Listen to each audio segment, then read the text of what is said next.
I want to make a big announcement. Despite being born a biological male, I'm coming out today as a trans man.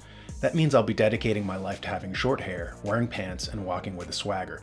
Thinking of it as a male-to-male transition, in which I'll dedicate myself to being less of the big-headed pseudo-intellectual weakling that you know today. And you can see my transformation from soy boy to macho status here, on The Daniel Natal Show.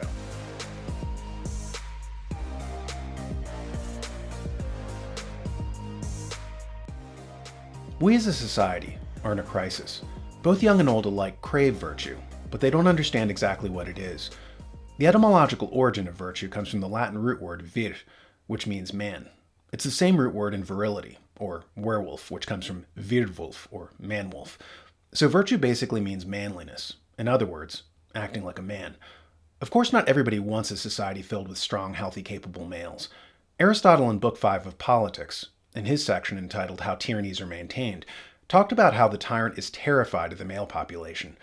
In Plato's Republic, he calls the males the defenders of the society. A tyrant, needless to say, is scared of the defenders of the society, so it's his job to neutralize them. Aristotle writes about how they have to be marginalized, and if at all possible, removed from positions of responsibility and replaced with women. He writes, all these things also which are done in an extreme democracy should be done in a tyranny, as permitting great licentiousness to the women in the house, that they may inform on their husbands, and showing great indulgence to slaves also for the same reason.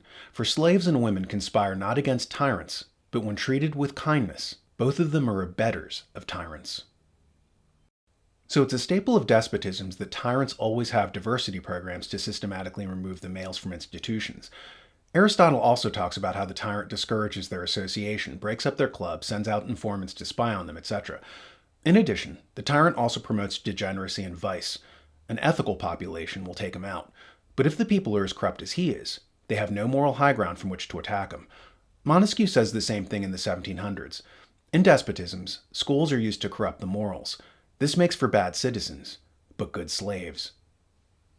So basically, in tyrannies, ethics and virtue are downplayed, and degeneracy and vice are promoted.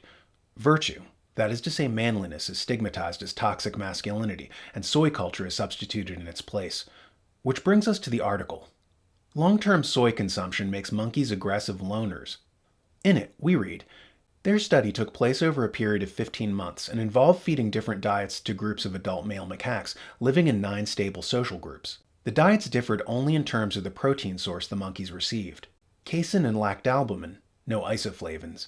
Soy protein isolate containing 0.94 milligrams, isoflavins. G protein and soy protein isolate containing 1.88 milligrams, isoflavins, G protein. The results of the experiment were striking. In the monkeys fed higher amounts of isoflavins, frequencies of intense aggressive 67% higher and submissive 203% higher behavior were elevated relative to monkeys fed the control diet.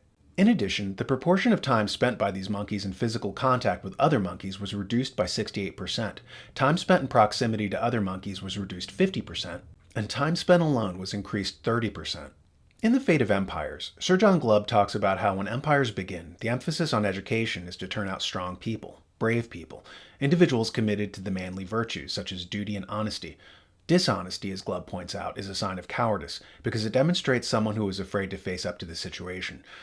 As the empire shifts from the age of conquest into the age of affluence, the emphasis moves from honor and duty to a desire for wealth, or as Glubb puts it, from a culture of service to selfishness. There does not appear to be any doubt that money is the agent which causes the decline of this strong, brave, and self-confident people. The decline in courage, enterprise, and a sense of duty is, however, gradual. The first direction in which wealth injures the nation is a moral one. Money replaces honor and adventure as the objective of the best young men. Moreover, men do not normally seek to make money for their country or their community, but for themselves. Gradually and almost imperceptibly, the age of affluence silences the voice of duty. The object of the young and the ambitious is no longer fame, honor, or service, but cash. Education undergoes the same gradual transformation. No longer do schools aim at producing brave patriots ready to serve their country.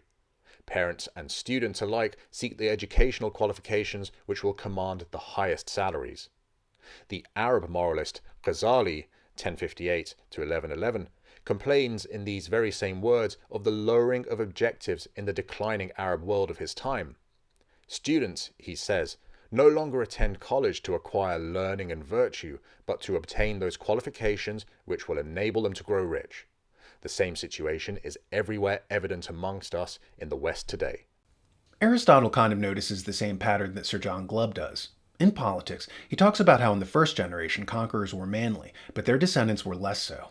He writes, "Those who raised themselves to the supreme power generally preserved it, but those who received it from them have, to speak truth, almost immediately all of them lost it.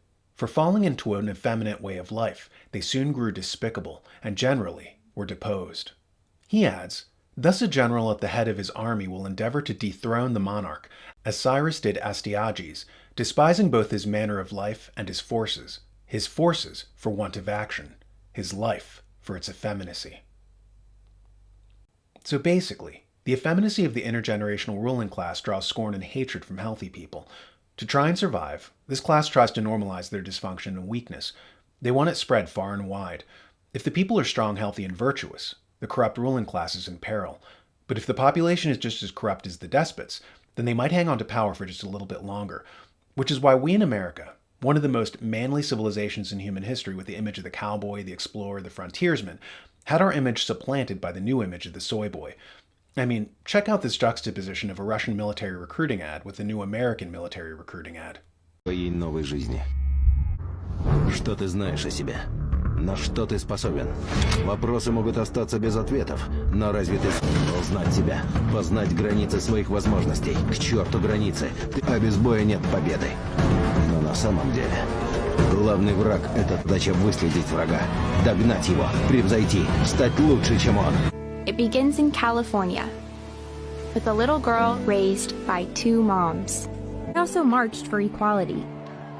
I like to think I've been defending freedom from an early age. To marry my other mom.